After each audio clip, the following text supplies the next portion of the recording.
1 Timothy 1வது அதிகாரம் 5-7 வரை உள்ள வசனங்கள். 1 திமோத்தி சாப்டர் 1 verses 5 7 வரைக்கும்.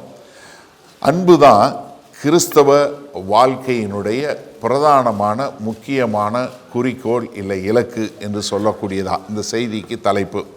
உங்களால் எளிமை நிற்க முடிந்தால் எளிமை நின்று தேவனுடைய வார்த்தைக்கு கனம் பண்ணும் விதமாக 1 திமோத்தி 1வது அதிகாரம் 5-7 வரை உள்ள வசனங்களை வாசிப்போம். கற்பனையின் பொருள் என்னவெனில், சுத்தமான இருதயத்திலும் நல் மனசாட்சியிலும் மாயமற்ற விசுவாசத்திலும் பிறக்கும் அன்பே. இவைகளை சிலர் நோக்காமல் வீண் பேச்சுக்கு இடங்கொடுத்து விலகி போனார்கள்.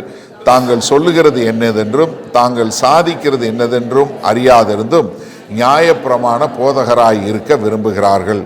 ஆமேன். உட்காருங்கள். அதாவது அப்போஸ்தலனாகிய பவுல் கள்ள ஊழியங்களை குறித்து சொல்லி அதை எப்படி நிறுத்தணும்னு சொல்லிட்டு அடுத்து என்ன சொல்றாரு, சுவிசேஷத்தினுடைய இருதய துடிப்பு என்ன அப்படின்னு சொல்லி சொன்னா நம்ம காட்டக்கூடிய அன்பு தான். அதாவது நம்ம எந்த அளவுக்கு தியாலஜி அறிஞ்சு கொள்கிறோம், இல்லை கர்த்தத்துவங்களை அறிஞ்சு கொள்கிறோம், இல்லை கோட்பாடுகளை அறிஞ்சு கொள்வோம் என்பதை காட்டிலும் அது எந்த அளவுக்கு நம்ம தியாலஜி உள்ளுக்குள்ளே அறிஞ்சு கொள்கிறோமோ அது நம்முடைய வாழ்க்கையாக மாற வேண்டும். அது நம்முடைய வாழ்க்கையில் அது இருக்க வேண்டும். அதனால் அங்கே சொல்லும்போது 3 காரியம் சொல்கிறார். கற்பனையினுடைய பொருள் என்னென்னா என்ன? முதலாவது சுத்த இருதயம், 2வது நல் மனசாட்சி, 3வது மாயமற்ற விசுவாசம் என்று சொல்லக்கூடிய இந்த 3 காரியங்களை இவங்களுக்கு சொல்லி கொடுக்குறார். எது?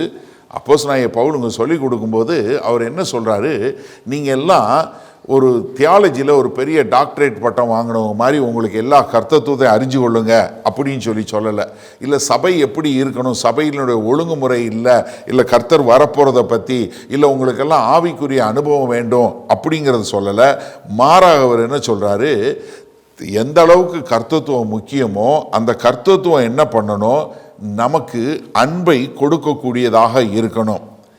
ஏன்னா நீங்கள் இதில் மிக தெளிவாக ஏற்கனவே சொன்ன மாதிரி எவ்வளவு தூரம் கர்த்தத்துவம் முக்கியம் நம்ம போன தடவை சொல்லி கொடுத்தேன். ஏன்னா எது தியாலஜி என்பது எவ்வளவு முக்கியம் அப்படிங்கிறது சொன்னான்னா, அந்த தியாலஜி உங்களை அன்புல கொண்டு போய் சேர்க்கலைன்னா இட் மிஸ்ட் இட்ஸ் டெஸ்டினேஷன்.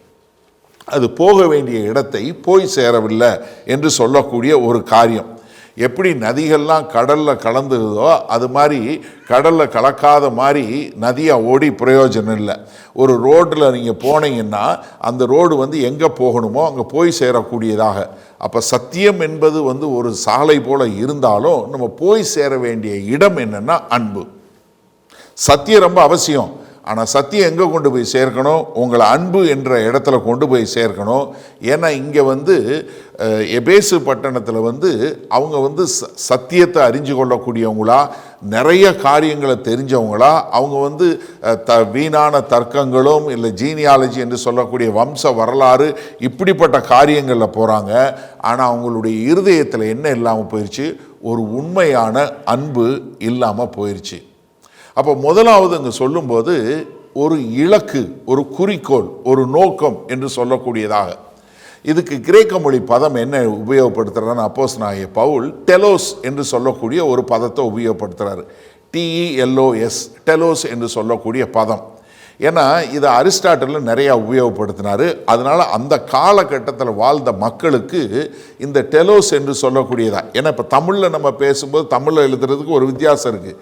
ஆனால் கிரேக்க மொழியில் பைபிள் எழுதும்போது அங்கே இருந்த மக்களுக்கு, அந்த சமுதாயத்தில் இருந்த மக்கள் புரிந்து கொள்ளும் விதமாக அவர் உபயோகப்படுத்தக்கூடிய பதம் என்னென்னா, டெலோஸ்னா இதுதான் முடிவு, இதுதான் குறிக்கோள், இதுதான் நோக்கம், இதற்காகத்தான் எல்லாமே நடைபெறுகிறது என்று சொல்லக்கூடியதாக. ரோமர் 10வது அதிகாரம் 4வது வசனத்தை சொல்லும் என்ன சொல்றாரு, விசுவாசிக்கிற எவனுக்கும் நீதி உண்டாகும்படியாக கிறிஸ்து நியாயப்பிரமாணத்தின் முடிவாய் இருக்கிறார். கிறிஸ்து தான் டெலோஸ், அவர் தான் கிறிஸ்து தான். ஏன்னா எல்லாம் நியாயப்பிரமாணம் எங்க கிறிஸ்துல கொண்டு போய் முடியக்கூடியதா இருக்கு. கிறிஸ்தா அதுதான் எல்லாத்துக்கும் முடிவாய் இருக்கிறார். அரிஸ்டாட்டில் இது ரொம்ப அழகாக நிறைய இடங்களில் அந்த காலத்தில் அரிஸ்டாட்டிலோட கோட்பாடுகள் எல்லாம் இந்த டெலோஸ் நிறைய அவர் உபயோகப்படுத்துகிறார். ஒரு மருந்தினுடைய டெலோஸ் என்ன? நல்ல ஆரோக்கியம். மருந்து எதுக்காக சாப்பிட்றோம்? ஒரு நல்ல ஆரோக்கியமாக இருக்கணும்னு. படிக்கிறது எதுக்காக படிக்கிறோம்? நல்ல ஞானம் உள்ளவங்களா வரணும்னு. அப்போ உங்களுடைய கிறிஸ்தவ வாழ்க்கை எதில் கொண்டு போய் முடியும்னா, ஒரு மாயமற்ற, ஒரு தன்னலம் அல்லாத ஒரு அன்புல கொண்டு போய் முடிய வேண்டும் என்று சொல்லக்கூடிய ஒரு காரியத்தை எடுத்து சொல்றாரு. இங்க சொல்லும்போது, அன்புன்னு சொல்லும்போது அகாப்பே லவ் என்று சொல்லக்கூடிய ஒரு காரியத்தை சொல்றாரு. ஏன்னா கிரேக்க மொழியில் 4 விதமான பதங்கள் இருக்கிறது அன்பை குறித்து. நம்ம ஏற்கனவே யோவான் சுவிசேஷம் படிக்கும்போது நான் சொல்லி கொடுத்தேன், இருந்தாலும் ஒரு குயிக்காக சொல்லிடுறேன். முதலாவது சொல்லக்கூடிய பதம் ஈராஸ் என்று சொல்லக்கூடிய பதம், அதில் இருந்தால் எராட்டிக் என்று சொல்லக்கூடிய உடல் கூறு பதமாக ஒரு மாம்ச பிரகாரமாக வரக்கூடிய ஒரு அன்பு. ரெண்டாவது என்ன? ஃபிலியா என்று சொல்லக்கூடிய அன்பு. இதில் பிலடால்பியா சொல்லக்கூடிய காரியம், அதாவது என்ன, ஒரு சகோதர சகோதரிகளுக்குள்ள வரக்கூடிய ஒரு அன்பு. சபையில் சொல்லும்போது அந்த ஃபிலியோ என்று சொல்லக்கூடிய பதம் தான். கர்த்தராகிய இயேசு கிறிஸ்து பேதுருவிட்ட கேட்கும்போது, என்னை நீ நேசிக்கிறாயா என்று அவர் அகாப்பையில் கேட்கும்போது, பேதுரு ஃபிலியோன்னு பதில் கொடுக்குறாரு. என்னால் அவ்வளோதான் அன்பு செலுத்த முடியும் சொல்லக்கூடிய காரியமாக. மூன்றாவது சொல்லக்கூடிய அன்பு ஸ்டாக் என்று சொல்லக்கூடிய பதம், STORG. இது என்னன்னா குடும்பத்தில் வரக்கூடிய அன்பு. ஆனால் இங்கே அப்போஸ்தலனாகிய பவுல் உபயோகப்படுத்துகிற அன்பு என்னன்னா அகாப்பே லவ். அதாவது அகாப்பே லவ் என்ன? ஒரு தன்னலமற்ற, சுயநலமற்ற ஒரு அன்பு.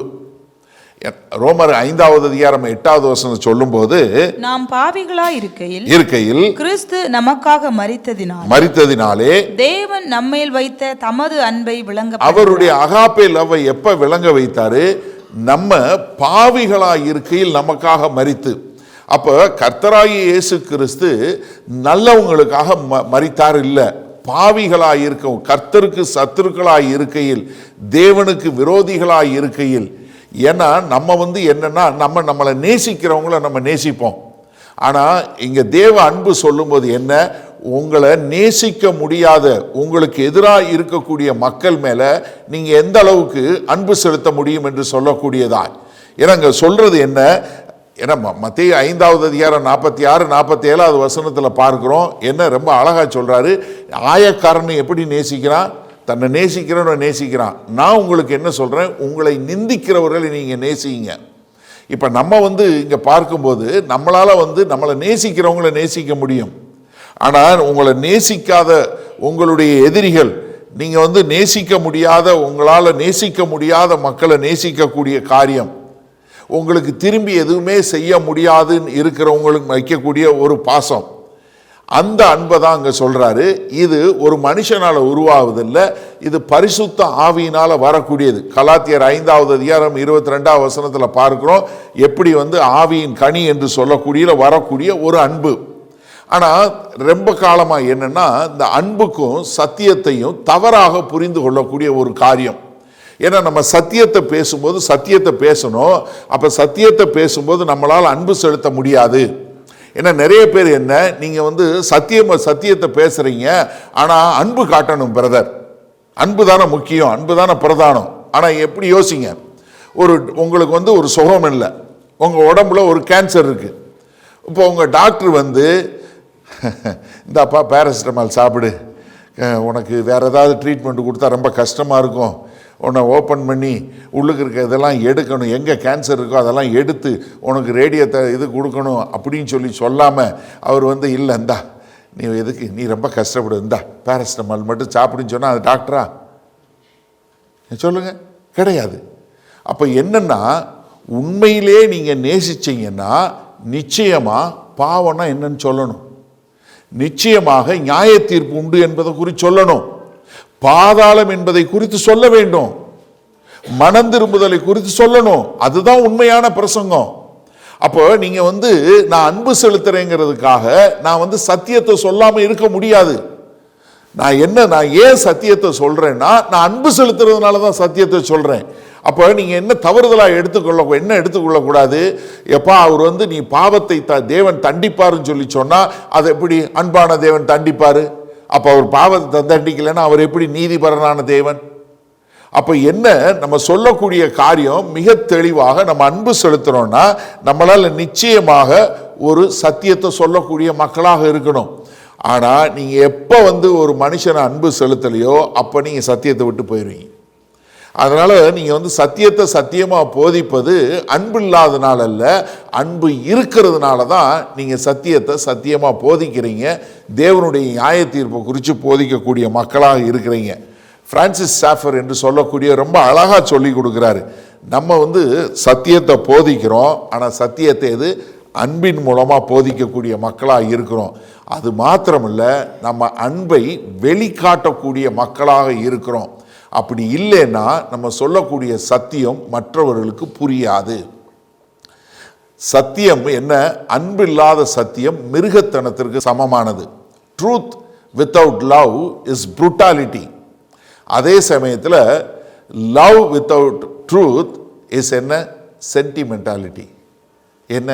கர்த்தர் உன்னோடு இருப்பார், அது வந்து கிடையாது, அது சென்டிமெண்டல். என்ன? சுவிசேஷம் ரெண்டு தேவை. உங்களுக்கு வந்து சத்தியமும் தேவை, அந்த சத்தியத்தை அன்பின் மூலமாக கொடுக்கக்கூடிய ஒரு காரியம் வேணும். இப்போ இந்த அன்புக்கு அப்போஸ்தலனாகிய பவுல் இந்த 5வது வசனத்தில் 3 வேர் கொடுக்குறார். இந்த அன்பு எதிலிருந்து பிறக்குன்னா, ஒரு மரம் மாதிரி வச்சிங்கன்னா 3 வேர். முதலாவது வேர் என்னன்னா, ஒரு சுத்த இருதயம். 2வது நல் மனசாட்சி. 3வது மாயமற்ற விசுவாசம். சொல்லுங்க, சுத்த இருதயம். சொல்லுங்க, சுத்த இருதயம், நல் மனசாட்சி, மாயமற்ற விசுவாசம். இந்த 3 வேர்ல தான் அன்பு பிறக்கணும். அதுல முதலாவது காரியம் என்ன சொல்றாரு? சுத்த இருதயம். நம்ம இருதயத்துல சுத்தம் இருக்கணும் அப்படின்னு சொல்லக்கூடிய ஒரு பதம். இந்த சுத்த இருதயன்றதுக்கு உபயோகப்படுத்துகிற பதம் கத்தரோஸ் என்று சொல்லக்கூடிய பதம். இது என்னன்னா, இந்த உலோகங்கள்லாம் இருக்கு இல்லையா, அந்த உலோகங்கள் அது வந்து நீங்கள் எந்த விதமான ஒரு தங்கமாக இருந்தாலும் சரி, அலுமினியமாக இருந்தாலும் சரி, சில்வராக இருந்தாலும் அதை வந்து நீங்கள் சூளையில் போட்டு சூடு பண்ணும்போது அதில் இருக்கிற இதை தூசியெல்லாம் வெளியே போயிடும். நான் வந்து ஒரு அலுமினியம் டைகாஸ்டிங் மோல்டிங் மெஷின் உள்ள ஒரு கம்பெனி மேனேஜ் பண்ணேன். அலுமினியம் வந்து 700 டிகிரியில் தான் வந்து மெல்ட் ஆகும். நீங்கள் 700 டிகிரி மெல்ட் ஆகி வரும்போது அதில் இந்த ட்ராஸ் சொல்லுவாங்க, அது பூரா கருப்பாக வெளியே வரும். அதை பூரா எடுத்து வெளியே போட்டணும், இல்லைன்னா என்ன ஆகும்னா ஈஸியாக உடஞ்சிரும் அலுமினியம். அதைத்தான் இங்கே உபயோகப்படுத்துகிறாரு. என்ன? உன்னை அழகாக உள்ளே கொண்டு வரும்போது உன்கிட்ட இருக்கிற உன்னுடைய மனசில் இருக்க சுத்த இருதயம், உன் இருதயத்தில் இருக்க காரியத்தெல்லாம் அழுக்கெல்லாம் எடுத்து கொள்ளக்கூடியதா உனக்கு ஒரு சுத்த இருதயம் வேணும். மத்தேயு 5வது அதிகாரம் 8வது வசனத்தில் ஆண்டவர் சொல்லும்போது என்ன? சுத்த இருதயம் உள்ளவர்கள் பாக்கியவான்கள், அவங்க என்ன பார்ப்பாங்க? தேவனை தரிசிப்பார்கள் என்று சொல்லக்கூடியதாக. அப்போ என்னன்னா, ஒரு சுத்த இருதயம் என்று சொல்வது அந்த முழு இருதயமும் கர்த்தருக்கென்று ஒப்பு கொடுக்கப்பட்ட ஒரு இருதயமா. there is no division, complete loyalty என்று சொல்லக்கூடியதா. ஆனால் இங்கே என்ன காரியத்திற்காக கள்ள தீர்க்கதரிசிகள் செய்ய ஆரம்பிச்சாங்க? தங்களுக்கு ஏதாவது கிடைக்குமா, தாங்கள் ஏதாவது செய்ய முடியுமான்னு சொல்லி சுவிசேஷத்தை கலப்படம் பண்றவங்களா இருந்தாங்க. அதனாலதான் அவர் சொல்லும்போது 1 தீமோத்தேயு 6:5 சொல்லும்போது என்ன சொன்னாரு? கெட்ட சிந்தையுள்ளவர்களும் சத்தியம் இல்லாதவர்களும். என்ன? அவங்க சத்தியம் இல்லாதவர்களும் தேவ பக்தியை ஆதாய தொழில் என்று எண்ணுகிறவர்களுமாய் இருக்கிற மனுஷர்களால் உண்டாகும் மாறுபாடான தர்க்கங்களும் பிறக்கும். இப்படிப்பட்டவர்களை விட்டு விலகு. அப்ப என்னன்னா, நீங்க வந்து உங்க இருதயத்துல சுத்தம் இல்லைன்னா என்ன உண்டாகும்? நான் எப்படி பணம் பண்ண முடியும், நான் எப்படி இதை கொண்டு வாழ முடியும், நான் எப்படி என்னை பெரிய ஆளாக மாற்ற முடியும் என்று சொல்லக்கூடிய ஒரு மாசு உள்ளுக்குள்ள வந்துடும். அதனாலதான் ஒரு சுத்த இருதயம் வேணும்னு சொல்லக்கூடியதாக 51வது சங்கீதத்தில் தாவீது பாடும்போது 10வது வசனத்தில் என்ன சொல்லி பாடுறாரு? தேவனே சுத்த இருதயத்தை எனக்குள் சிருஷ்டியும். என்ன? சுத்த இருதயத்தை எனக்குள்ள உண்டாக்குங்க அப்படின்னு சொல்லக்கூடியதாக. இப்ப என்னன்னா, இந்த சுத்த இருதயம் நீங்க முயற்சி பண்ணி வர்றதில்லை. என்ன? இது வந்து கர்த்தர் வந்து என்ன பண்ணணும்? நீங்க மனம் திரும்ப அதிலிருந்து மொத்தத்தையும் எடுக்கக்கூடியதாக. அப்ப சுவிசேஷம் நீங்க வாரம் கேட்க உங்களை என்ன பண்ணுது? கொஞ்சம் கொஞ்சமா அதிலிருந்து தட்டி உங்க மனசுல இருக்கிற, உங்க இருதயத்தில் இருக்கிற காரியங்களை மாற்றக்கூடியதாக. அதனாலதான் ஒவ்வொரு நாளும் நம்ம ரிப்பெண்டன்ஸ் என்று சொல்ற மனம் திரும்புதல் ஒவ்வொரு நாளும் இருக்கணும். அந்த மனம் திரும்புதல் இல்லைன்னு வச்சுக்கோங்க, உங்களுக்குள்ள சுத்த இருதயம் உண்டாகாது. பரிசுத்த ஆவியானவர் உங்களுக்குள்ள ஒரு சுத்த இருதயத்தை உருவாக்கணும்னா நீங்க தேவனுடைய சுவிசேஷத்தை கேட்க கேட்க உங்களுக்குள்ள அது கழுவப்பட்ட ஒரு மக்களா மாறக்கூடியவங்களா இருக்கணும். தீத்து 1:15 சொல்லும்போது என்ன சொல்றாரு? சுத்தமுள்ளவர்களுக்கு சகலமும் சுத்தமாயிருக்கும், சுத்தமுள்ளவர்களுக்கு சகலமும் சுத்தமாயிருக்கும், அசுத்தமுள்ளவர்களுக்கும் அவிசுவாசம் உள்ளவர்களுக்கும் ஒன்றும் சுத்தமாயிராது. அவங்களுக்கு எதுவுமே சுத்தமாயிராது. அவர்களுடைய புத்தியும் மனசாட்சியும் அசுத்தமாயிருக்கும். என்ன, ஒரு இருதய சுத்தம் இல்லைன்னு வைங்க, மீதி எல்லாமே போயிடும். அப்ப முதலாவது உங்களுக்கு என்ன இருக்கணும்? சுத்த இருதயம் உண்டாக வேண்டும். அதனாலதான் தாவீது 139 சங்கீதத்தில் ஜெபம் பண்ணும்போது என்ன சொல்லி கேட்கிறார்? 23-24 ஆண்டவரே என்னை சோதித்து பாருங்க, என்னுடைய இருதயத்தை சோதி பாருங்க, என்னுடைய சிந்தையை சோதித்து பாருங்க, வேதனை உண்டாக்கும் வழி இருக்குமாயின் என்ன, அப்படி ஏதாவது ஒன்று இருந்துச்சுன்னா அதை எடுத்து போடுங்க, என்னை நித்திய வழியில் நடத்துங்கன்னு சொல்லி கேட்கிறார் இல்லையா?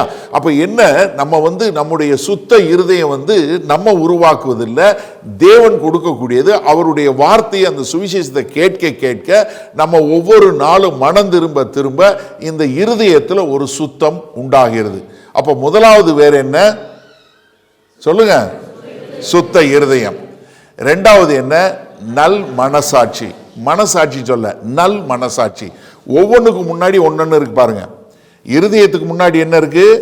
சுத்த இருதயம். மனசாட்சிக்கு முன்னாடி விசுவாசத்துக்கு முன்னாடி மாயமற்ற விசுவாசம். ரொம்ப அழகா நேர்த்தி. நீ அதான் வேத வசனத்தை நீங்க இப்படி வாசி கத்துக்கிட்டீங்கன்னா பயங்கர ருசியா இருக்கும். என்னடா ஆண்டவர் எப்படி பரிசுத்த ஆவியான பாருங்களேன், எவ்வளவு எக்கனாமிக்கலா எவ்வளவு அழகா வார்த்தை எழுதி வச்சிருக்கிறார் பாருங்க. அதை நீங்க அது படிக்கும் போதே நமக்கே என்ன மாதிரி வார்த்தை பாருங்க, எவ்வளவு ஒரு இது பாருங்களேன். ஒவ்வொரு பதத்துக்கும் முன்னாடி எவ்வளவு அழகா கொடுக்கிறாரு பாருங்க. எனக்குள்ள ஒரு நல்ல இருதயம், சுத்த இருதயம் இருக்கணும். மனசாட்சியின் போது நல்ல மனசாட்சி. இப்ப இந்த மனசாட்சின்னு வரும்போது இங்க அவர் உபயோகப்படுத்துகிற பதம் சினைடசிஸ் சொல்லக்கூடிய பதம். இது 30 முறை இருக்கு. ஆனா இந்த பாஸ்டர் எபிசோல் சொல்லி ஊழியக்காரங்களுக்கு எழுதக்கூடிய திமோத்தேயுக்கும் தீத்துக்கு எழுதுறதுல மட்டும் 10 முறை எழுதியிருக்கிறார். ஏன்னா அந்த ஊழியம் பார்க்குறவங்க, நீங்க கர்த்தருடைய வார்த்தையை போதிக்கிறவங்களுக்கு என்ன வேணும்? நல்ல மனசாட்சி வேணும். இதை ரொம்ப அழகா சொல்றாரு. ஏன்னா இது என்னன்னா, நீங்க உங்களுக்கு நல்ல மனசாட்சின்னு சொல்றது, இந்த மனசாட்சிங்கிறது என்ன? Self awareness. நான் எப்படிப்பட்டவன் அப்படின்னு சொல்லக்கூடிய, உங்களுக்கு நீங்களே தெரிந்து கொள்ளக்கூடிய ஒரு காரியம். இந்த மனசாட்சி ஒன்று உங்களை குற்றப்படுத்தும், இல்லைன்னா உங்களை சரி பார்க்கும், உங்களை சரின்னு சொல்லக்கூடிய ஒரு காரியம் உண்டாக்கும். அப்போ உங்க மனசாட்சி என்னன்னா, இது எப்படி சுத்தம் பண்ண முடியும்னா, கர்த்தராகிய இயேசு கிறிஸ்து மூலமா தான். Only the blood of Christ can cleanse your conscience. எல்லாருக்குள்ள இருக்கு. அது நம்ம சொல்லி கொடுக்கிறேன். நீங்க எபிரேயர் 9:14 பாருங்க. நித்திய ஆவியினாலே தம்மை தாமே பழுதற்ற பலியாக தேவனுக்கு ஒப்பு கொடுத்த கிறிஸ்துவினுடைய ரத்தம் ஜீவனுள்ள தேவனுக்கு ஊழியம் செய்வதற்கு உங்கள் மனசாட்சியை செத்த கிரியைகளற சுத்திகரிப்பது எவ்வளவு நிச்சயம். அப்ப என்னன்னா, கர்த்தராகிய இயேசு கிறிஸ்துவினுடைய ரத்தம் தான் என்ன பண்ணும்? உங்களுடைய மனசாட்சியை சுத்தம் பண்ணும். அதுதான் உங்களை சுத்தம் பண்ணும். ஆனா என்னன்னா, இந்த மனசாட்சியை இந்த கள்ள ஊழியம் பார்க்கறவங்க என்ன பண்ணிடுவாங்க? அமுக்கி வச்சிருவாங்க. அதை அப்போஸ்தலனாகிய பவுல் சொல்லும்போது அயன் பண்ணிடுவாங்கங்கிறார். எப்படி? எது ஒரு சுருக்கம் இது இல்லாம என்ன போட்டு அயன் பண்ணி அமுக்கி வச்சிருது. 1 தீமோத்தேயு 4:1 பாருங்க. ஆகிலும் ஆவியானவர் வெளிப்படையாய் சொல்லுகிறபடி பிற்காலங்களிலே மனசாட்சியில் சூடுண்ட பொய்யருடைய மாயத்தினால், மனசாட்சியிலே சூடுண்டவர்கள், they shared with a hot iron. எப்படி? அவங்க என்ன பண்ணிடுவாங்க? மனசாட்சி அப்படியே போட்டு அயன் பண்ணி ஒன்றும் இல்லாம பண்ணக்கூடிய ஒரு காரியம். அப்ப என்னன்னா, இங்க ஒரு உண்மையாக அன்பு செலுத்த முடியாதபடி என்ன பண்ணிரும்?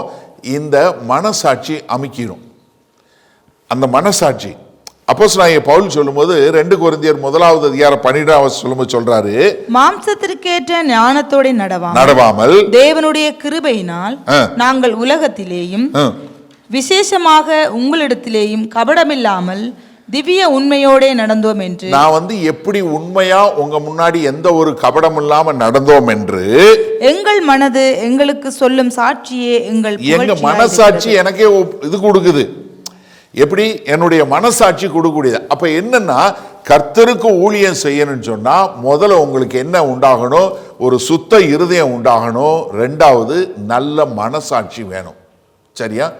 அப்ப சுத்த இருதயம், சொல்லுங்க, சுத்த இருதயம், நல் மனசாட்சி. மூணாவது மாயமற்ற அன்பு. மூணாவது பேர் மாயமற்ற அன்பு. இங்க சொல்லும்போது மாயமற்ற விசுவாசம், இந்த விசுவாசம் சொல்லும்போது மாயமற்ற விசுவாசம் சொல்றார். ஏன்னா இந்த ஹிப்போகிரிட்டிக்கல் என்று சொல்லக்கூடிய ஒரு வேஷம் போடக்கூடிய ஒரு விசுவாசம் இருக்கு. ஏன்னா ஹிப்போகிரிட்டிக்கல் என்று சொல்லும்போது நீங்க கிரேக்க மொழியில ஆக்டருக்கு பேர் தான் ஹிப்போகிரேட். அப்படி ஒரு பதம் இங்கிலீஷ்ல கிடையாது. எப்படி? ஹிப்போகிரேட்டுங்கிற ஒரு பதமே கிடையாது. பைபிள் டிரான்ஸ்லேஷன் பண்ணும்போது பார்த்தாங்க, ஹிப்போகிரேட்டுங்கிற வார்த்தையை அப்படியே எடுத்து ஹிப்போக்ரட்டிக் மாற்றிட்டாங்க. அதை மட்டும் ஒழுங்காக ஆக்டர்னு மாற்றிருந்தாங்கன்னா கிறிஸ்தவம் என்றைக்கே கொஞ்சம் நல்லா இருந்திருக்கும். நடிக்காதே அப்படின்னு தமிழில் போட்டிருந்தாங்கன்னா, தமிழில் மாயம் சொன்ன உடனே நம்மால் மாயமற்ற அப்படின்னு நம்ம என்னால் நினைக்கிறான், மாயமற்ற அன்பு ஆண்டு அப்படின்னு என்னமோ அது என்னமோ நல்ல ஒரு பக்தியான வார்த்தை நினைச்சிட்டாங்க நம்ம ஆளுங்க.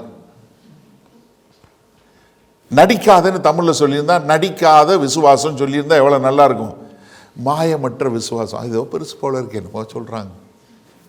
ஏன்னா ஒரு சில நேரத்தில் நம்ம இன்னைக்கு பழைய கொஞ்சம் வயசானவங்க பேசுவாங்க, மாய்மாலமான வாழ்க்கை வாழாதன்னு சொல்லுவாங்க. ஆனால் நம்ம இப்போ என்ன நடிக்காதரான்னு சொல்லுவோம் ஈஸியாக, நமக்கு புரிகிற மாதிரி. அப்போ அவர் என்ன சொல்கிறாரு இங்கே, உன்னுடைய என்ன, நீ நடிக்கக்கூடாத ஒரு காரியம்.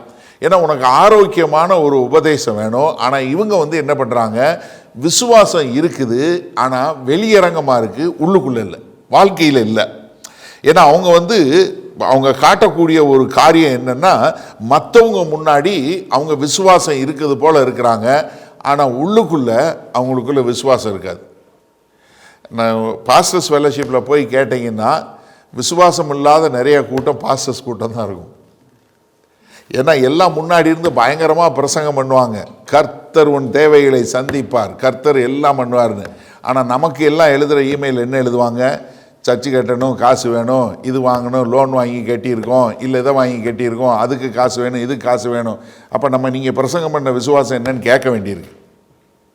ஹலோ, சபையில் நிறைய பேர் பாஸ்டர்கிட்ட கேள்வி கேட்காங்க, கர்த்தருக்கு நீ காரியம் செஞ்சனா கர்த்தர் உன் வீட்டை கட்டுவாரும்பாரு.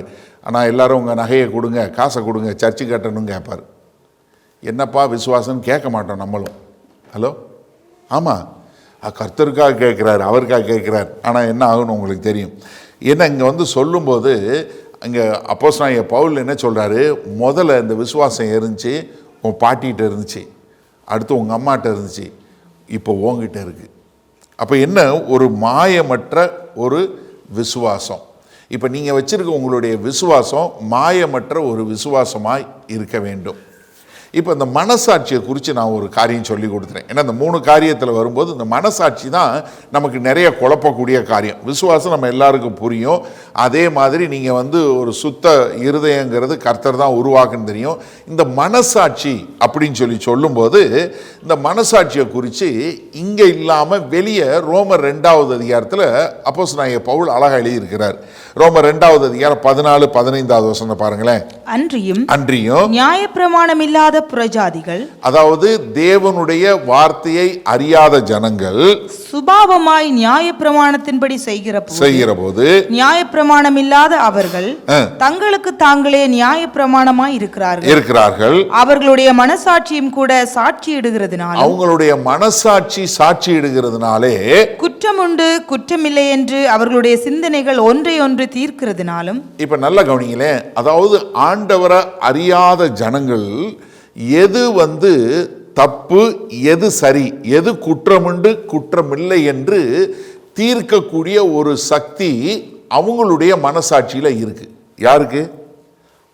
யாருமே, யாரெல்லாம் படைக்கப்பட்ட கர்த்தருடைய சாயல்ல படைக்கப்பட்ட எல்லாருடைய மனசாட்சியிலையும் எது சரி எது சரியில்லைங்கிறது எங்க இருக்கு? அவங்களுடைய மனசாட்சியில் இருக்கு. இப்போ நீங்க யோசிங்களேன், கொலை செய்வது சரியா சரியில்லையா நீங்கள் யார்கிட்ட வேணாலும் கேளுங்க, என்ன சொல்லுவாங்க? தப்பு. திருடுறது தப்பு. அது நீங்கள் எந்த ஆண்டவரை தெரிஞ்சுக்கணும் அவசியமே இல்லை, யாரை தெரிஞ்சுக்கணும் அவசியம் இல்லை. ஏன்னா கர்த்தர் படைக்கும் போதே நமக்குள்ள ஒரு மனசாட்சியை வச்சிருக்கிறார். அதைத்தான் இங்கே சொல்லும்போது என்ன சொல்றாரு? எல்லாமே கர்த்தருடைய சாயலில் படைக்கப்பட்ட நம்ம எல்லாருக்குமே ஒரு இது இருக்கு. ஆனால் அந்த மனசாட்சி எப்போ ஒரு ஆக்டிவ் ஆகும்? நீங்கள் கர்த்தருடைய வார்த்தையை கேட்க கேட்க, கர்த்தராகிய இயேசு கிறிஸ்து உங்களை கழுவ கழுவ அது இன்னும் கொஞ்சம் ஆக்டிவ் ஆகும். அப்போ அந்த மனசாட்சி உங்களை நீ இது தவறு அப்படின்னு சொல்லும்போது நீங்கள் அதுக்கு செவி கொடுத்து உங்களை மாற்றணும். இல்லைன்னா நீங்கள் என்ன பண்ணுவீங்க? அவங்க சொல்லட்டும். எப்படி தெரியுமா நீங்கள் சரி பண்ணுவீங்க? இப்போ ஒரு உதாரணத்துக்கு ஒரு 2 பேருக்குள்ள பிரச்சனைன்னு வச்சுக்கோங்க. இப்போ உங்களுக்குள்ள ஒரு உங்கள் மனசாட்சி சொல்லுது, சரியில்லை, நீ சமாதானம் இல்லாமல் இருக்கக்கூடாது, உன் புருஷன்கிட்ட போய் பேசு, இல்லை உன் மனைவிட்ட போய் பேசுன்னு வருது, சத்தம் வருது. இப்போ நீங்கள் என்ன பண்ணணும்? தப்பு பண்ணது அவர் தானே, தப்பு பண்ணது அவர் தானே, கேட்கட்டும் அப்படின்னு நீங்கள் சமாதானம் பண்ணீங்கன்னா உங்கள் மனசாட்சியை நீங்களே அமுக்குறீங்கன்னு அர்த்தம். கொஞ்சம் கொஞ்சமாக இப்படியே அமைக்க அமைக்க நிறைய பேருக்கு அது எதுவுமே கல் மாதிரி ஆயிடுவான். கல் மாதிரி ஆயிடுவான். கொலை செஞ்சால் கூட பேசாமல் இருக்கக்கூடியதாக. நீங்கள் பவுல் சொல்லும்போது 1 கொரிந்தியர் 4வது அதிகாரம் 4வது வசனத்தில் சொல்லும்போது என்ன சொல்றாரு பாருங்களேன். எப்படி பரிசுத்த ஆவியான விஷயம் என்ன வருதுன்னு பாருங்க. என்னிடத்தில் நான் யாதொரு குற்றத்தையும் அறியேன், ஆகிலும் அதனாலே நான் நீதிமானாகிறதில்லை. என்ன, என்கிட்ட ஒரு குற்றத்தை நான் அறியேன், அதனால நான் நீதிமானாகிறது இல்லை. அப்போ என்னன்னா, நான் தேவனுடைய வார்த்தையை கேட்டு பரிசுத்த ஆவியானவர் எனக்குள்ள வரும்போது என்னுடைய மனசாட்சி அலைவாகுது. அது ஜீவிக்கக்கூடியதாக வருது. அது உடனே என்ன காட்டுது? இது தவறு, இது சரி. யோசிச்சு பாருங்களேன். பிள்ளைங்க ஒரு சில நேரத்தில் பெற்றோருக்கு தெரியாமல் தப்பு பண்ணுறாங்க, ஆமாவா இல்லையா? பண்ணுறாங்க. ஆனால் அந்த பிள்ளை முதல் முறை தவறு பண்ணும்போது அவன் மனசாட்சியில் ஒரு இது வரும். ஆனால் அந்த பிள்ளை எங்கள் அம்மாவுக்கு தெரியாது, எங்கள் அப்பாவுக்கு தெரியாது, தெரியாத வரைக்கும் நான் பார்த்துக்கிறேன் அப்படின்னு சொல்லி அந்த பிள்ளை பண்ணுச்சுன்னா அவ்வளோதான், அழிவின் பாதையில் போய்கிட்டே இருக்கும். மனசாட்சி எப்போ உங்களுக்கு அலைவாய் வருதோ அப்போ நீங்கள் அந்த மனசாட்சிக்கு நீங்கள் என்ன பண்ணணும்? உடனே நீங்கள் சரி பண்ணணும். ஆனால் இன்றைக்கு அநேகருக்கு அந்த கான்சியன்ஸை கொல்லக்கூடியதா, அந்த கான்சியன்ஸை அமுக்கக்கூடியதா. நிறைய நம்ம நிறைய யங் அடல்ட்ஸு இந்த இதில் மக்கள்லாம் இருக்கிறீங்க, நல்லா கவனமாக கேளுங்க. ஏன்னா நீங்கள் ஏதாவது ஒரு தப்பு பண்ணும்போது உங்களுக்குள்ள ஒரு பயம் வரும், கண்டிப்பாக வரும். கான்சியன்ஸ் பிரிக் பண்ணும், பண்ணாமலாம் இருக்கே இருக்காது. நான் தான் சொல்லணும்ல, நீ யாரை வேணாலும் ஏமாத்தலாம். உங்க அப்பாவை ஏமாத்தலாம், உங்க அம்மாவை ஏமாத்தலாம், உங்க அங்கிளா ஏமாத்தலாம், ஆண்டியை ஏற்றலாம். இங்கே உட்காந்துட்டு பாஸ்டரை பார்த்துட்டு நீ ஃபோனில் விளையாடலாம். யாரை வேணாலும் நீ ஏமாத்தலாம், கர்த்தரை ஏமாற்ற முடியாது. உன் இருதயம் உன்னை குத்தும், உன் கான்சியன்ஸ், உன் மனசாட்சி உன்னை குத்தும். ஆனால் நீ அதுக்கு கீழ்ப்படுகிறே இல்லையாங்கிறது தான் முக்கியம். அதை தான் அங்கே சொல்றாரு. ஏன்னா உனக்கு ஒரு நல் மனசாட்சி வரணும்னா நீ அதுக்கு கீழ்ப்படியணும். இப்ப இந்த கான்சியன்ஸ் வரும்போது, இந்த மனசாட்சி வரும்போது ஒருத்தருக்கு பலம் உள்ளது, ஒருத்தருக்கு பலவீனம் உள்ளதுங்கிற காரியத்தை சொல்றாரு. நீங்க ரோமர் 14வது அதிகாரம் 15வது அதிகாரமும் கொரிந்தியர்ல 1 கொரிந்தியர் 8லிருந்து 10 வரைக்கும் உள்ளதுல இந்த சாப்பாடும் ஆராதனை செய்யக்கூடிய காரியத்தை குறித்து சொல்றார். இது 2 பலம் பலவீனம் உள்ளவங்க மக்கள் என்று சொல்லக்கூடிய ஒரு காரியத்தை சொல்றார். இப்ப இங்க சொல்லும் போது ரோமர் 14வது அதிகாரம் 15வது வசனத்துல இதை அழகா சொல்லி கொடுக்கிறார் பாருங்க. போஜனத்தினாலே உன் சகோதரனுக்கு விசனம் உண்டாக்கினால் நீ அன்பாய் நடக்கிறவன் அல்ல, அவனை உன் போஜனத்தினாலே கெடுக்காதே, கிறிஸ்து அவனுக்காக மரித்தாரே. என்ன, அதாவது உனக்கு மனசாட்சியில நீ நல்லா இது பண்ணிட்ட, உனக்கு விக்கிரகங்களுக்கு படைச்சது உன்னை ஒண்ணுமே பண்ணாது அப்படின்னு உனக்கு ஒரு மனசாட்சியில் ஒரு உயர்ந்த எண்ணம் இருக்கு. ஆனா இன்னொருத்தனுக்கு என்ன இருக்கு? அங்க படைச்சது சாப்பிட்டா அது தீட்டுன்னு இருக்கு. இப்ப நீ என்ன பண்ணாத, உன்னைய பொறுத்தளவுக்கு உன் மனசாட்சியில நீ நல்ல ஸ்ட்ராங்கா இருக்க, அதனால உனக்கு பிரச்சனை இல்லை. ஆனா அவனுக்காக நீ என்ன பண்ணாத, அவன் முன்னாடி சாப்பிடாத. எனக்கு சாப்பிட்றதுக்கு எல்லா உரிமையும் இருக்கு, எனக்கு எந்த பிரச்சனையும் இல்லை. ஆனா என்ன பண்ண மாட்டேன், மற்றவங்களுக்கு முன்னாடி, அப்படி பலவீனம் உள்ளவங்களுக்கு முன்னாடி நான் செய்யக்கூடாது என்று சொல்லக்கூடிய ஒரு காரியம். அப்ப இது என்ன ஆகுதுன்னா, அப்போஸ்தலனாகிய பவுல் இங்க சொல்லும்போது இந்த மனசாட்சியை குறித்து நிறைய சொல்றாரு. இன்றைக்கு நிறைய கிறிஸ்தவர்களுக்கு இந்த பிரச்சனை இந்த மனசாட்சியின்படி வாழ்றது இல்லை. மனசாட்சி உங்களை குற்றப்படுத்தும் போது நீங்க கீழ்ப்படுகிறவங்களா இருக்கிறீங்களா? ஏன்னா நல் மனசாட்சி வரணும்னா கர்த்தர் உங்களுக்கு சொல்ல சொல்ல இது தப்புன்னு சொல்லி சொன்னா உடனே நீங்க சரியாகணும். உங்க மனசாட்சி உங்களை குற்றப்படுத்தும். அப்ப நீங்க என்ன பண்ணுவீங்க? அது குற்றப்படுத்தாதபடி, உங்களை அமுக்காதபடி, உங்களை இது பண்ணாதபடி என்ன பண்ணுவீங்க? ஒரு சிலர் சொல்லுவாங்கள்ல, நெஞ்சு பதைக்குது, நான் அந்த தப்பு பண்ண போனேன், போகும்போது எனக்கு அப்படியே ஒரு மாதிரி பதப்பா வந்துருச்சு, ஆனால் அதையும் மீறி நான் போனேன்னு சொல்லுவான். இந்த லவ் பண்ணவன்ட்ட போகிறேன் கேளுங்க சொல்லுவான், போகும்போதே எனக்கு அது தோணுச்சு, போகக்கூடாதுன்னு எனக்கு வந்துச்சு, வசனமும் வந்துச்சு, ஆளும் சொன்னாங்க, ஆனாலும் நான் போனேன்பா. ஏன்னா அந்த மனசாட்சியில் என்ன பண்ணுறது? அமுக்கிறது. என்னைய தொந்தரவு பண்ணாத, நான் அப்புறம் சரி பண்ணிக்கிறேன், நான் போய் கர்த்தர்ட்ட அப்புறம் மன்னிப்பு கேட்டுக்கிறேன், இல்லை அவங்களுக்கு தெரியாது தானே, இல்லை அவங்கள இது பண்ணிக்கிறோம்.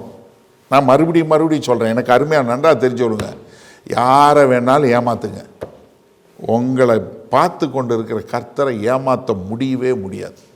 யோபு அழகா சொல்கிறாரு, நான் வானத்தில் போய் படுக்கையை போட்டாலும் சரி, பாதாளத்தில் போய் நான் படுக்கையை போட்டாலும் சரி, நீங்கள் பார்க்குறீங்க.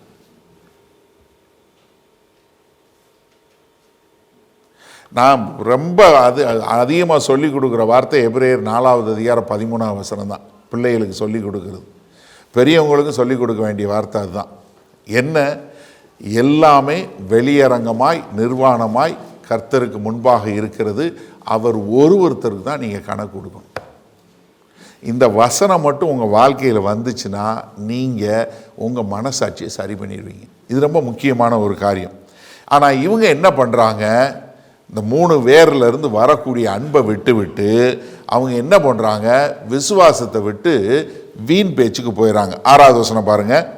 இவைகளை சிலர் நோக்காமல் வீண் பேச்சுக்கு இடம் கொடுத்து விலகி போனார்கள் என்று சொல்லக்கூடிய வார்த்தை, அதாவது ஸ்ட்ரேட் என்று சொல்லக்கூடிய பதம், விலகி போனாங்க அப்படிங்கிற பதத்தை மட்டும் இந்த பாஸ்டர் எபிசோட்ல 3 முறை எழுதுறாரு பவுல்.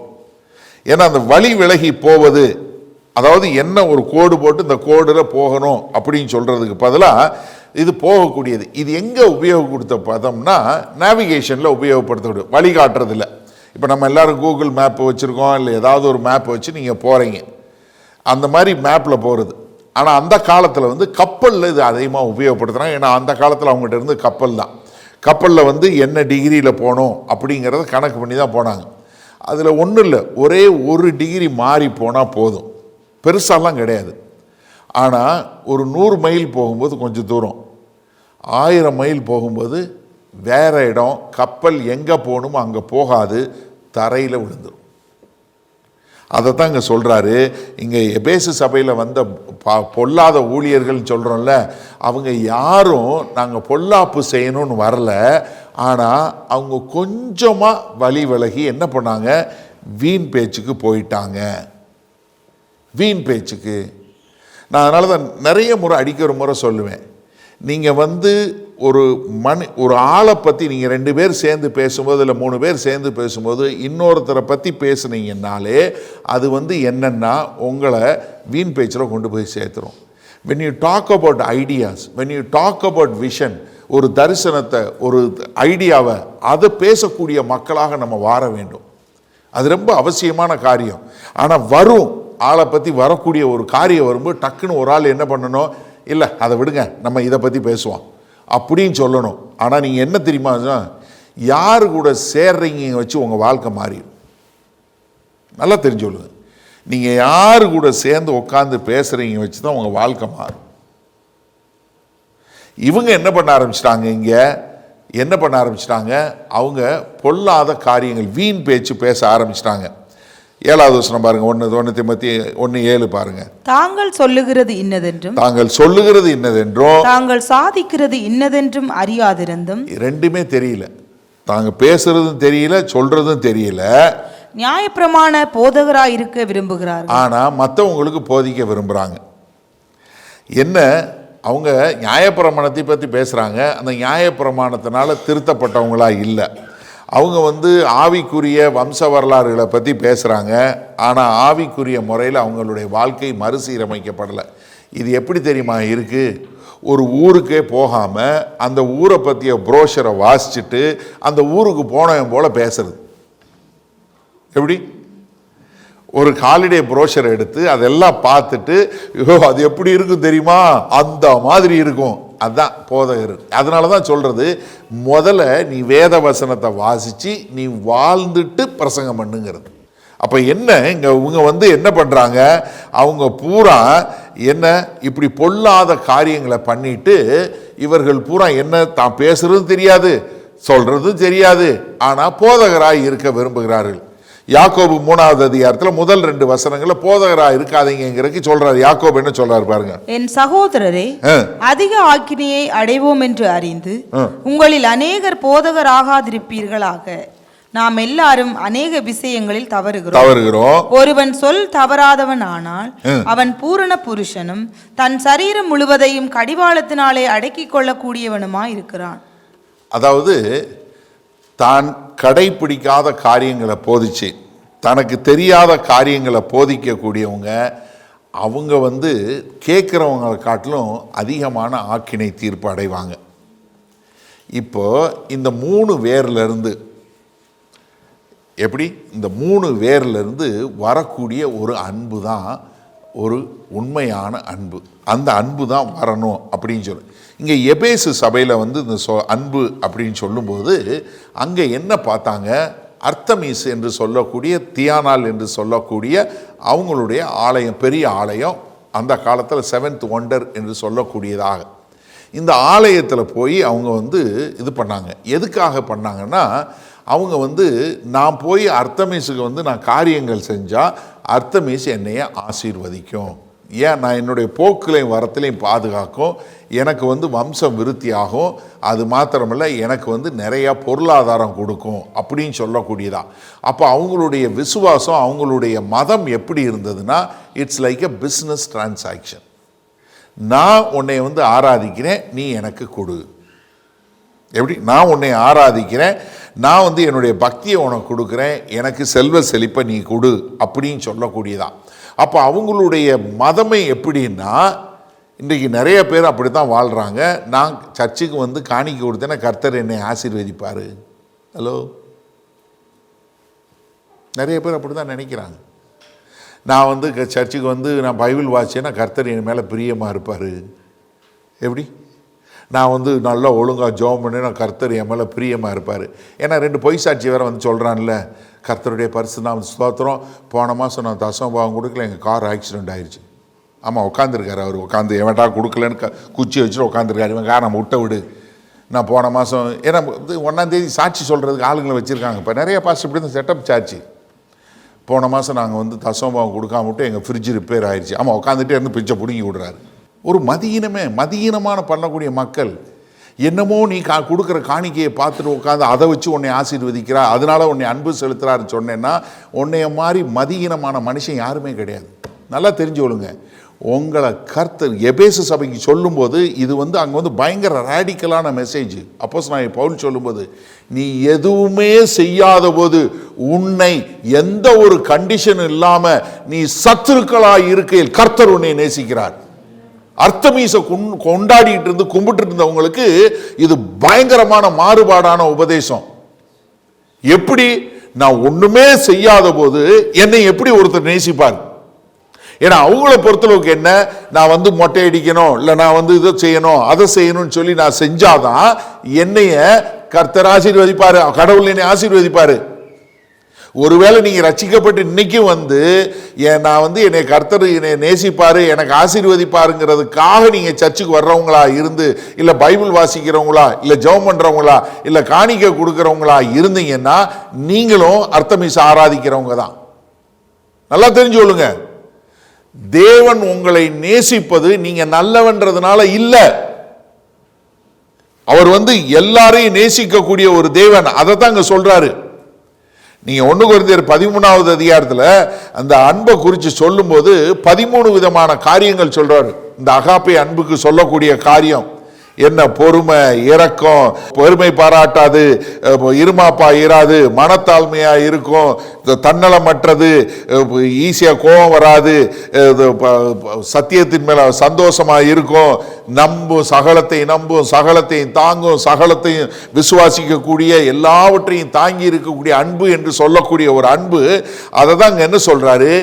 யாரெல்லாம் ஒரு சுத்த இருதயத்தோட கர்த்தராகிய இயேசு கிறிஸ்துவினுடைய வார்த்தையை கேட்டு ஒரு சுத்த இருதயம் உண்டாக்குனவனா, அவருடைய பரிசுத்த ஆவியினால கழுவப்பட்டு ஒரு நல்ல மனசாட்சி உள்ளவனா, ஒரு மாயமற்ற ஒரு விசுவாசத்துல வரக்கூடியவன்ட்ட இருந்து இப்படிப்பட்ட ஒரு அன்பு உண்டாகும் என்று சொல்லக்கூடிய ஒரு காரியம். ஏன்னா கர்த்தராகிய இயேசு கிறிஸ்து கேட்டாங்க இல்லையா, இருக்கிறதுல பெரிய கட்டளை என்ன அப்படின்னு சொல்லும்போது மத்தேயு 22வது அதிகாரம் 37ல இருந்து 40 வரை உள்ள வசனங்கள் என்ன சொன்னார் ஆண்டவர்? இயேசு அவனை நோக்கி உன் தேவனாகிய கர்த்தரிடத்தில் உன் முழு இருதயத்தோடும் முழு ஆத்மாவோடும் உன் முழு மனதோடும் அன்பு கூறுவாயாக. இது முதலாம் பிரதான கற்பனை. இதற்கு ஒப்பாயிருக்கிற இரண்டாம் கற்பனை என்னவென்றால், உன்னிடத்தில் நீ அன்பு கூறுவது போல பிறனிடத்திலும் அன்பு கூறுவாயாக என்பதே. அதாவது நீ எந்த அளவுக்கு தேவன் பேர்ல அன்பு கூறுறியோ அதே மாதிரி மற்றவர் மேல அன்பு கூறக்கூடிய காரியம் இது ரெண்டு தான். இது ரெண்டை தான் சொல்றாரு. அப்போஸ்தலனாகிய பவுல் அதை தான் இங்க எடுத்து என்ன சொல்றாரு? எப்பா, ஒரு சுத்த இருதயத்தோடு, ஒரு நல் மனசாட்சியோடு, ஒரு மாயமற்ற விசுவாசத்துல பிறக்கக்கூடிய அன்பு இப்படிப்பட்ட காரியங்களை உருவாக்கும். அப்ப என்ன இதை அவர் சொல்லும் போது ரோமர் 13வது அதிகாரத்துல 8ல இருந்து 10 வரை உள்ள வசனங்கள்ல கர்த்தர் சொன்ன இந்த மத்தேயு 22வது அதிகாரம் 37ல இருந்து 40 வரை சொன்ன வசனங்களை ரொம்ப அழகா அதையே அப்படி சொல்லக்கூடிய ஒரு காரியம் பாருங்க. ஒருவரிடத்தில் ஒருவர் அன்பு கூறுகிற கடனே அல்லாமல் மற்றொன்றிலும் ஒருவனுக்கும் கடன்படாதிருங்கள். பிறனிடத்தில் அன்பு கூறுகிறவன் நியாயப்பிரமாணத்தை நிறைவேற்றுகிறான். பிறனிடத்தில் அன்பு கூறுகிறவன் நியாயப்பிரமாணத்தை நிறைவேற்றுகிறான். எப்படி என்றால் விபச்சாரம் செய்யாதிருப்பாயாக, கொலை செய்யாதிருப்பாயாக, களவு செய்யாதிருப்பாயாக, பொய் சாட்சி சொல்லாதிருப்பாயாக, இச்சியாதிருப்பாயாக என்கிற இந்த கற்பனைகளும் வேற எந்த கற்பனையும் உன்னிடத்தில் நீ அன்பு கூறுவது போல பிறனிடத்திலும் அன்பு கூறுவாயாக என்கிற ஒரே வார்த்தையிலே தொகையாய் அடங்கி இருக்கு. இது எல்லாம் அதுல அடங்கிருச்சு. அப்ப என்ன ரொம்ப அழகா அப்போஸ்தலனாகிய பவுல் இப்படிப்பட்ட ஒரு அன்பு உங்க இருதயத்திலிருந்து பிறக்க வேண்டும். அதுதான் ரொம்ப அழகா சொல்றாரு. அப்ப இந்த அன்பு என்பது இது சொல்லும்போது என்ன, ஆவியினுடைய கனி என்று சொல்லக்கூடியதாக கலாத்தியர் 5வது அதிகாரம் 22, 23 வசனத்துல இந்த கனியை குறித்து 9 காரியங்களை சொல்லக்கூடியது. நான் இங்கிலீஷில் ரொம்ப அழகா இப்படி தான் சொல்லுவேன். Love, Joy, LJP, LKG, FGS. இப்படி தான் ஞாபகம் வச்சுக்கிறேன். ரொம்ப ஈஸி. இப்படி தான் ஞாபகம் வச்சுக்கிறது. உங்களுக்கு எப்படின்னு தெரியல. Love, joy, peace, long suffering, kindness, goodness, faithfulness, gentleness, self. இது ரொம்ப ஈஸி. இப்படி ஏதாவது நீங்கள் ரொம்ப அழகாக ஈஸியாக புரிஞ்சு கொள்ள விட எல்ஜேபி, எல்கேஜி, எஃப்ஜிஎஸ். நீங்கள் தமிழில் எப்படி ஞாபகம் வச்சுருக்கீங்கன்னு தெரியல. இது பூரா வரக்கூடியது இதுதான். அகஸ்டின் இதை குறித்து எழுதும்போது சந்தோஷம் என்ன உண்டு, ஜாய் என்ன உண்டாகுது, அன்பை உயர்த்தக்கூடியதா. சமாதானம் என்ன பண்ணுது, அன்புல ஓய்ந்திருக்கக்கூடியதாக. லாங் சஃபரிங் என்ன ஆகுது, அன்பு தாங்கி கொள்ளக்கூடியதா. மன உருக்கம் என்ன, அன்பு ஒருத்தரோட ஒருத்தர் உறவுல இருக்கிறது. குட்னஸ்ல என்ன, நல்லதுல அன்பு கொடுக்கக்கூடியதா. ஃபெய்த்ஃபுல்னஸ் உண்மையாக இருக்கிறது என்ன, அது ப்ரிசர்வ் பண்ணக்கூடியதா. ஜென்டில்னஸ் லவ் என்ன, கொடுக்கக்கூடியதா இருக்கு. செல்ஃப் கண்ட்ரோல் என்ன, லவ் கவர்ன் பண்ணக்கூடியதா. இதை ரொம்ப அழகா சொல்லும்போது கலாத்தியர் 5:25 என்ன சொல்றாரு? நாம் ஆவியினாலே பிழைத்திருந்தால் ஆவிக்கேற்றபடி நடக்கவும் கடவோம். அதாவது நம்ம பரிசுத்த ஆவியினால மறுரூபமாக்கப்பட்டு பரிசுத்த ஆவியினால முத்திரை பறிக்கப்பட்டவங்களா இருந்தா இப்படிப்பட்ட காரியங்கள் நம்மள உண்டாகும். அதனால தான் அன்பு தான் எல்லாத்துக்கும் ஒரு அடையாளம் என்று சொல்லக்கூடியதாக அப்போஸ்தலனாகிய யோவான் சொல்றாரு. யோவான் தன் நிருபத்திலும் 1 யோவான் 4:7-8 சொல்லும்போது நம்ம ஒருவரில் ஒருவர் அன்பாய் இருக்க கடவோம். ஏன்னா நம்ம தேவன்கிட்ட இருந்து பிறந்திருக்கோம். தேவன்ல பிறந்த எல்லாரும் இதை அறிந்திருக்கிறான். அன்பில்லாதவன் தேவனை அறியான். ரொம்ப அழகா சொன்னாரு. ஏன்னா அவர் கர்த்தராகிய இயேசு கிறிஸ்துவை கேட்டதை எழுதும்போது யோவான் 13வது அதிகாரம் 35வது வசனத்துல என்ன சொன்னாரு? நீங்கள் ஒருவரில் ஒருவர் அன்புள்ளவர்களாக இருந்தால் நீங்கள் என்னுடைய சீஷர் என்று இந்த உலகம் அறியும். அதான் சொன்னாரு. அதான் ஒரு அடையாளம் என்று சொல்லக்கூடியதான்.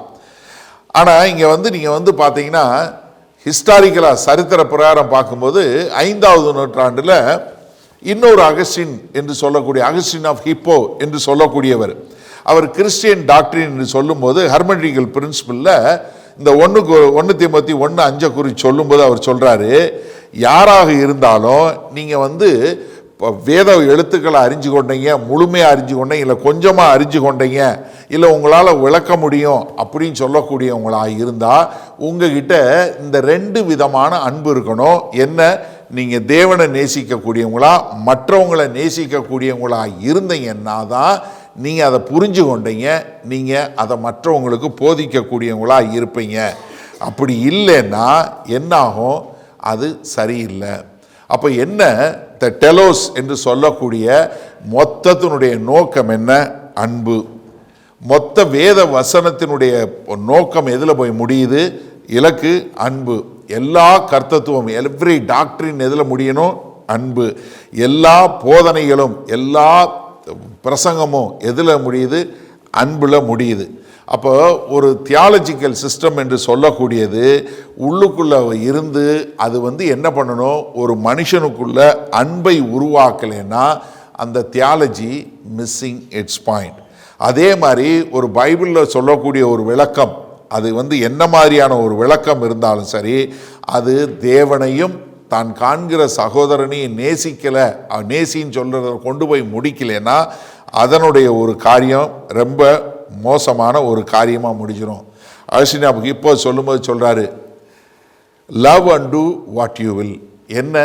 நீ அன்பு செலுத்தி நீ என்ன செஞ்சாலும் அன்பின் மூலமாக வாழு. நீ சமாதானத்தை பிடிச்சு கொள்றியா? சமாதானத்தை அன்புனால பிடிச்சு கொள்ளு. அழுகிறியா? அன்புனால அழு. நீ ஒருத்தனை கரெக்ட் பண்ணுறியா, ஒருத்தனை திருத்துறியா, அன்புனால திருத்து. ஒருத்தனை விடுறியா, அன்புனால விடு. அப்போ என்னன்னா உனக்குள்ளே இருக்கக்கூடிய அன்பு என்ன? அதனுடைய அன்பினுடைய வேறு எந்த அளவுக்கு இருக்குதோ அதிலிருந்து தான் இப்படிப்பட்ட அன்பு மேலோங்கி வரும் அப்படின்னு சொல்லக்கூடியதை அழகாக சொல்கிறார்.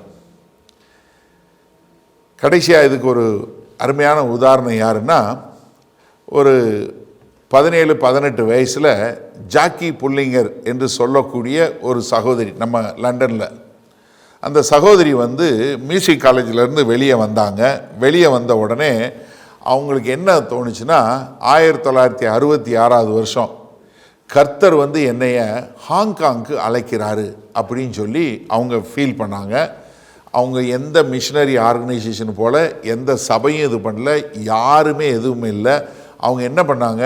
ஒரு டிக்கெட் வாங்கி ஹாங்காங் போயிட்டாங்க. ஹாங்காங் போய் அங்கே ஹவுலூன் வெஸ்ட் என்று சொல்லக்கூடிய ஒரு பகுதியில் போய் இது பண்ணாங்க. ஹவுலூன் வெஸ்ட் அந்த காலத்தில் எப்படி இருந்துச்சுன்னா போலீஸே உள்ளே போகாது. அதை ஹவுலூன் வெஸ்ட் வால்டு சிட்டி என்று சொல்லக்கூடியதான்.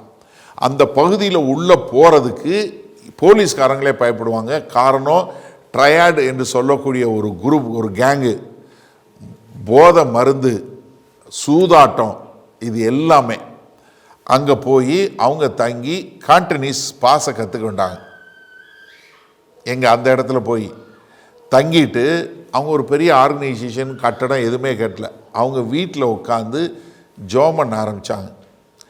அங்கே இப்படி ட்ரக் அடிக்ட்டு இல்லை ஆல்கஹால் அடிக்ட்டு அவங்க செஞ்ச பயங்கரமாக கொலை பண்ணவன், கெட்ட காரியம் பண்ணவன் எல்லாரும் இரவில் அவனால் தாங்க முடியாத அளவுக்கு ட்ரக் அடித்து சாக போகிற மாதிரி வர்றவங்க இவங்ககிட்ட அடைக்கலம் பார்க்கும்போது சி ஜஸ்ட் லவ்ட் தம்.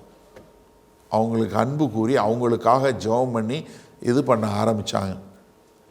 கொஞ்சம் கொஞ்சமாக அதில் உள்ள நிறைய கேங் மெம்பர்ஸு ரட்சிக்கப்பட்டாங்க. அங்கே ரட்சிக்கப்பட்டாங்க. வேறு எதுவும் பெருசாலாம் ஒன்றுமே பண்ணல. அவங்க உட்காந்து அவங்களுக்கு அன்பு செலுத்துனாங்க. அவ்வளோ கஷ்டமாக வரக்கூடிய எல்லா மக்களையும், கிட்டத்தட்ட 100க்கும் மேற்பட்ட இப்படிப்பட்ட ட்ரக் அடிக்ட்ஸு, இப்படி ஆல்கஹால் அடிக்ட்ஸு, பயங்கர குற்றம் புரிஞ்சவங்க எல்லாமே பண்ணக்கூடியதான். அவங்கள்ட்ட கேட்கும்போது என்ன பரிசுத்த ஆவியானவர் கொடுக்குற அந்த அன்புங்கிற கனியினால் நடக்க தவிர்த்து வேறு ஒன்றுமே நான் எதுவுமே செய்யலை அப்படின்னு சொல்லக்கூடிய ஒரு காரியம். அவங்க கடைசியில் என்ன சென்ட் ஸ்டீஃபன் சொசைட்டி என்று சொல்லக்கூடிய ஒரு சொசைட்டி மூலமாக காரியங்கள் செஞ்சாங்க. இன்றைக்கும் சென்ட் ஸ்டீஃபன் சொசைட்டி இன்னும் நடந்துக்கிட்டு இருக்குது.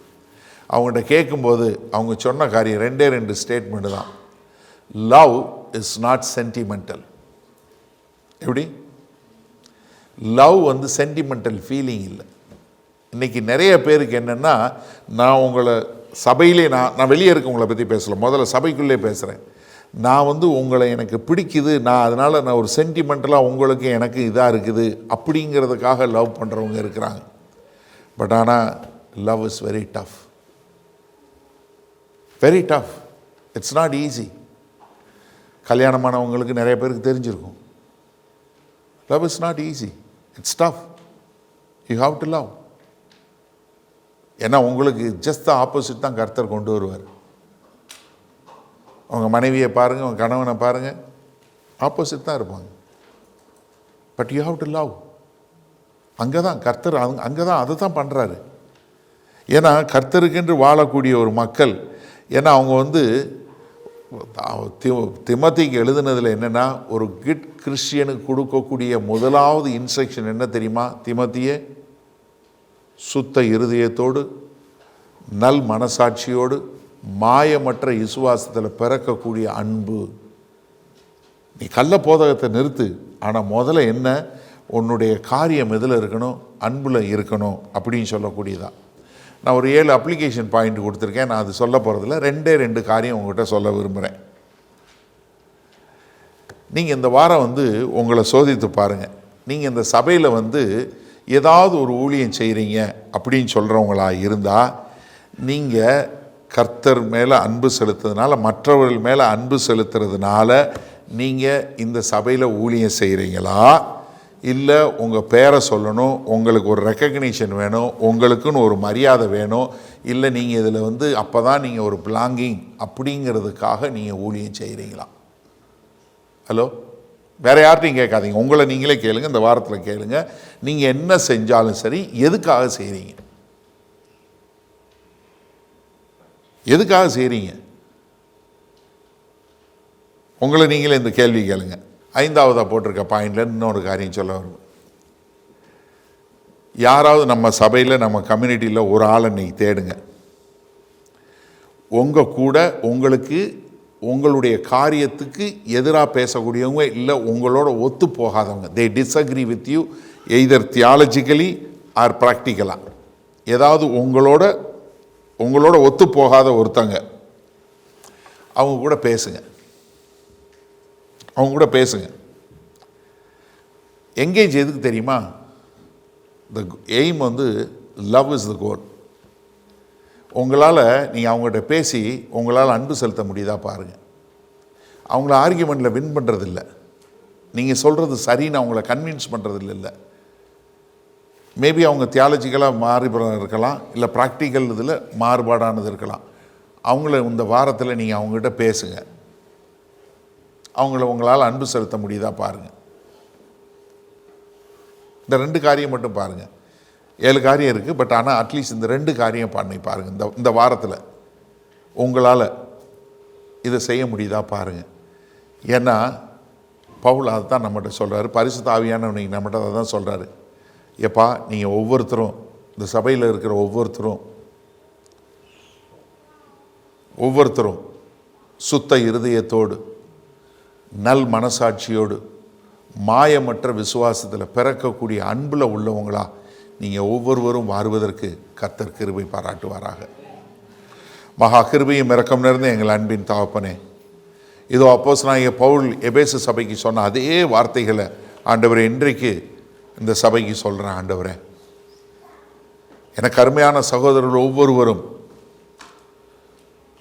சுத்த இருதயத்தோடு நல் மனசாட்சியோடு மாயமற்ற விசுவாசத்தினால் பிறக்கக்கூடிய அன்பில் இவர்கள் உம்மையும் காண்கிற சகோதர சகோதரிகளை நேசிக்கிறவர்களாய் மாற எங்கள் தேவன் கிருபையும் இரக்கமும் பாராட்ட வேண்டுமாய் மீட்பெரும் இரட்சகரும் ஆகிய இயேசு கிறிஸ்துவின் மூலம் ஜெபிக்கிறோம் ஜீவனுள்ள வல்ல பிதாவே, ஆமென்.